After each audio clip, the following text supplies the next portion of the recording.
All right. Let's get buzzing. All right, so we're buzzing now. All right, so legendary rocksteady reggae crooner Bob Andy has died. Reports are that Bob Andy, who was ailing for some time, he died this morning from pancreatic cancer. Bob Andy was well known for his original works such as I've Got to Go Back Home, Fire Burning, and Two Experience, as you heard when we walked on.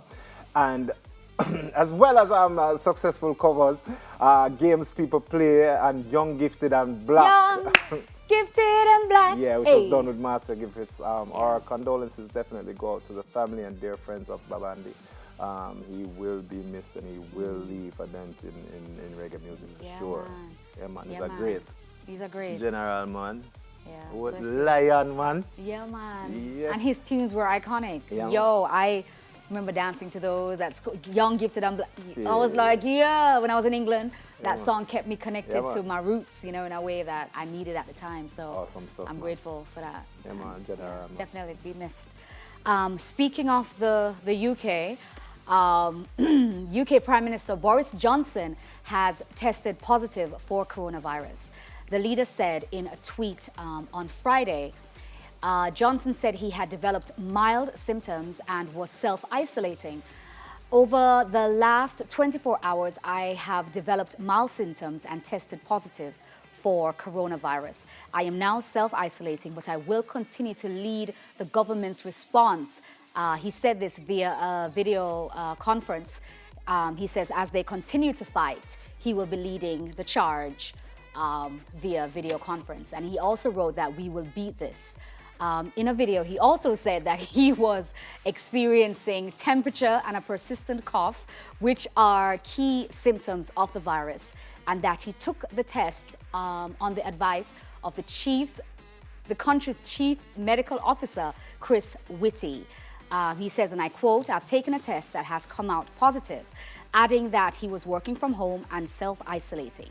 And that's entirely the right thing to do, but be in no doubt that I can continue, thanks to the wizardry of modern technology, to communicate with all my top team to lead the national fight back against the coronavirus.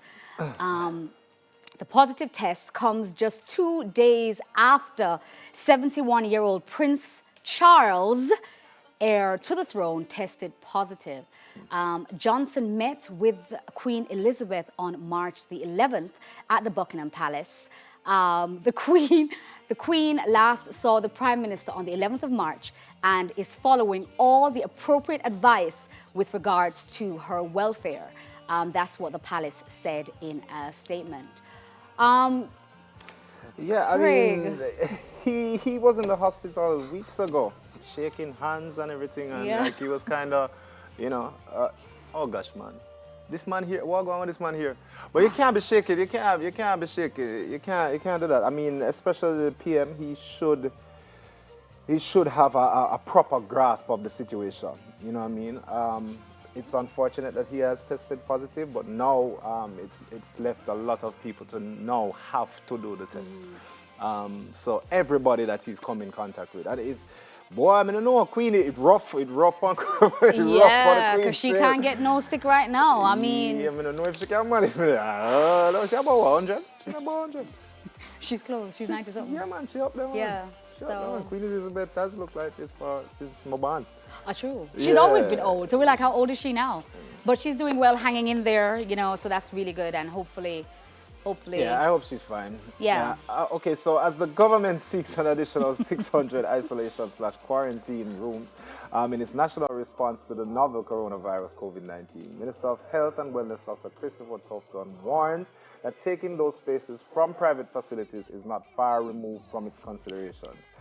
Speaking at Wednesday's digital press briefing, Tufton indicated that the stance will be guided by the legal parameters of the present public health emergency COVID-19 has thrust upon Jamaica.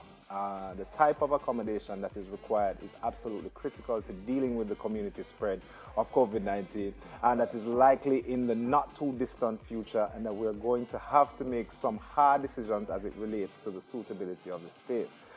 To the extent that the space exists in the private sector, we're going to have to hopefully collaborate to get the willingness of the players to work with us in the public's interest. This is what he said. He also said that at the very last resort, if we are not getting that kind of cooperation, then there is the possibility of triggering the law under the emergency powers that exist to dictate to a person that would see us having possession of these properties. And this is what the minister warned. So basically, he's saying you either do it willingly or Are we going to take it? we're going to make you do it. Something like that. I mean, there's a whole heap of things for talk about today. That is interesting. That's a lot of things. Yeah, that, because I mean, you can own things, but you don't really must own it. You know, you own it, but not really own it. But I mean, the government must have that kind of authority.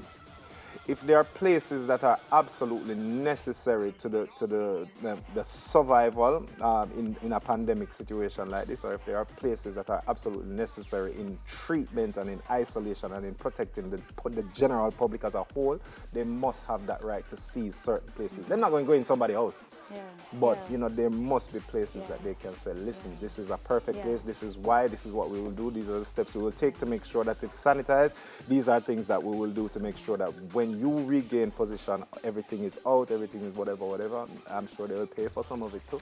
Like they must have that kind of authority. And that's what I agree with you. I think now is a time for us as a nation to just really come together, for everybody to help in whatever way we can. So I hope it doesn't come to the minister having to force, the government have to force anybody.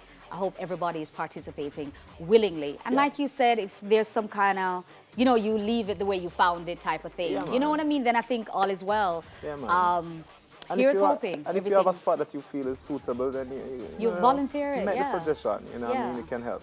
Yeah, definitely. Anyway, so Daytime Live will be right back, and we're going to be talking with Empress Golding about the Maxfield Children's Home. You don't want to miss that.